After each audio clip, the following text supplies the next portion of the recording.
पाकिस्तान 'ਚ पंजाबी कॉन्फ्रेंसां दे सब तो वड्डे नैटवर्क पंजाबी नैशनलिस्ट फोरम वालों जी आयां नूं।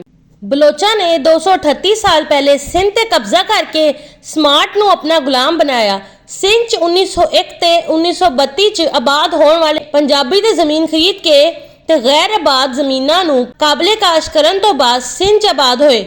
लेकिन बलोचा ने 238 साल पहले सिंध जाके जमीनां खरीदियां सीगियां या सिंध दियां जमीनां ते कब्जा कीता सी। सिंध च 1901 ते 1932 च आबाद होने वाले पंजाबियां ने सिंध दी तामीर और तरक्की ते खुशहाली अपना किरदार अदा किया।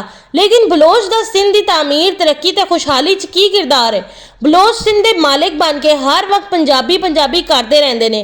जिवें सिंध नूं लुटिया पंजाबियां ने होए ते बलोचा ने ते सिंध जाके सिंध दे कब्जे ही नहीं किया, बल्कि सिंध दी जमीन खरीद के सिंध दी तामीर तरक्की ते खुशहाली च किरदार अदा किया।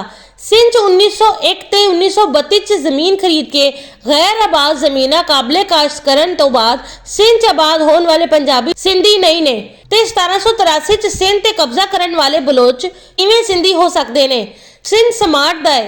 बलोचां नूं सिंध ते कब्जा किते हुए सिर्फ 238 साल होए ने। इसलिए बलोचां दा सिंध दे नाल की वास्ता है? सिंध दा ते सिंधियां दा मौकफ स्मार्ट बयान कर सकते ने, ना कि 238 साल पहले सिंध ते कब्जा करने वाले बलोच बयान कर सकते ने। बलोचा ने 238 साल पहले सिंध ते कब्जा करके स्मार्ट नूं अपना समाजी सियासी मुआशी गुलाम बनाया हुआ है। बलोचां दा सिंध ते कब्जा खत्म करवा के स्मार्ट नूं सिंध दा वाली वारिस बनान नाल ही सिंध च समाजी हम आहंगी, सियासी इस्तेहकाम, मुआशी खुशहाली हो सकेगी।